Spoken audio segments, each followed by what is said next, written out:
Would I do this again? That's a good question.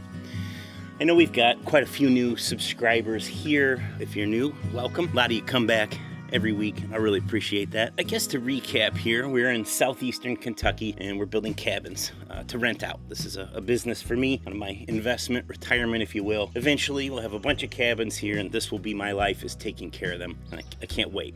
In the meantime, we're building them.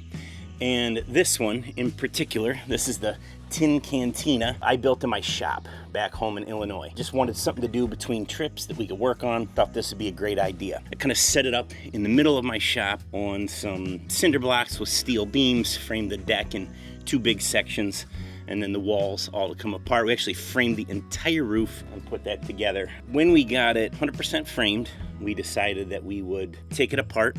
We loaded it up and brought it here on two trailer loads, two separate trips. I came here and poured the concrete piers that the cabin sits on now, and then we set the deck. And we had the walls as well. We just laid them all down, covered it up, went back home. The next trip, we brought the roof load with us and our regular crew guys. We came back and we stood all the walls up and we put the roof together. We had a big telehandler and brought the sections by. Some of them fell apart. We had to screw it back together, make a few repairs, and we got it all here and set up, and as you see it now, insulated the roof and put the metal on it. And I would say it worked well. This site that we're on here is about 3 feet out of level in 16 feet for the width of the cabin. So the logistics of setting it all up here was a little bit harder than I expected. We got the whole thing set up, and then the trip I'm on now, we decided we would build this massive deck and like an outdoor kitchen on it. So we've been framing the deck and stairs and built a skirt around the bottom and putting the shakes on. This cabin's on rainwater. We buried a water tank. We did that early on, and that's kind of where we're at now. Got the plumbing and electric roughed in inside, but we have no insulation, no finishes, just getting the exterior done. We'll probably get quite a bit of this done today, and then we'll be out of here for this trip.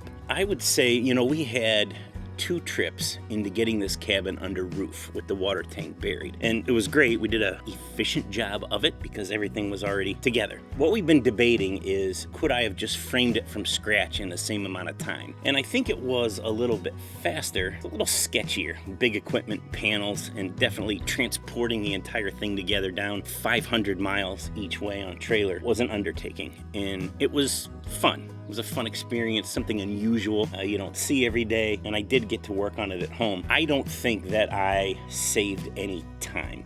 A little bit here, but at home, putting it together, just myself and Gavin most of the time. The guys, when we got to the roof line, helped me for a little bit in taking it apart. But honestly, I think if you took the hours at home and the hours here and put them together, I could have framed this in place faster. Take it for what it's worth. So especially when you figure all this work on the deck and the skirt and the inside and all that, the actual framing of the structure, deck, walls, roof, was not even half of the work, half the framing work. This deck is bigger than the cabin, stairs and skirt and all that stuff. We probably have more work into it here on site than I did at home, so I'm not sure it's worth it. So I don't know, going forward, would you do it again? Probably not. Woulda, shoulda, coulda. Certainly can't go back and not do it.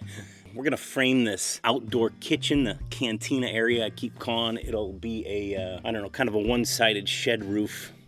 I call it a gazebo, enclosed, put a Blackstone griddle in there and a little refrigerator, and put a big TV in there, and the front will be open like bar stools, a countertop, an awning over the top in here, so lots of shade and cool place to hang out. Table and chairs over there in the corner by the ladder. Probably put a fire pit down on the ground. I don't think that's a good thing to have on the deck, so it'll be pretty cool when it's done. This will maybe be a firewood hold. This is kind of a worthless little cubby here, kind of the design symmetry when you look at it from the front, but there's no door or anything, so there's kind of no purpose. At least with the deck here now, you can step up on it. It's not just this cubby up in the air, but that's sort of been the joke the whole time, is that this deck has no purpose. Yeah, I'm excited for it. It'll be fun. I ordered all the decking here. It's the same stuff we used here and at the other cabins from Alabama, so it will be coming to my house next week when I get back, and then it'll be a little while till we get back here again. Put it on, but it'll it'll all kind of come together. I've got a guy coming today to look at spray foam. We had the underside of the cabin spray foamed at home. A little bit of touch up and some plumbing pipes to cover up there, and then inside they'll do the whole thing. So when we do come back, we'll do this deck and work on this outdoor kitchen. If it's like today where it's supposed to rain on and off all day, we can work inside with the paneling and doors and stuff. But this is a super small cabin, so you could probably panel the entire thing in a day, 2 guys, start the trim and stuff. So anyways, that'll be fun. More to come. And like I say, if you're new, come hang out with us. We have a lot of fun around here. I've actually got the site for the next cabin prep. That'll be I call it a bathhouse. It'll be a cabin for me and the guys to stay in, so we don't have to block off dates on the ones that rent.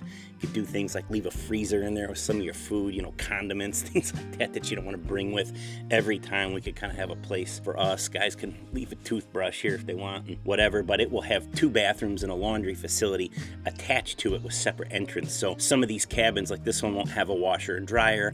I've got one that we're going to put way in the back there. I think George and I went and showed you guys that a few videos ago. It won't even have a bathroom with a flush toilet. We'll probably have an outhouse there. So if people are staying here, we just thought it'd be nice to have facility for some laundry and proper bathroom with showers and stuff. They can come down and use that. Plus, we've had a few instances where, like, we had a double booking one time. So people ran out of water, power's out, things like that. I guess if the power's out there, to be out there too. But having another cabin, we'll make it cool looking and just be able to say to someone, like, I'm really sorry this happened. Head down there. It'll be on a well. There's water there, air conditioning, all the things. Kind of got a backup place for people that need, you know, in an emergency, something like that.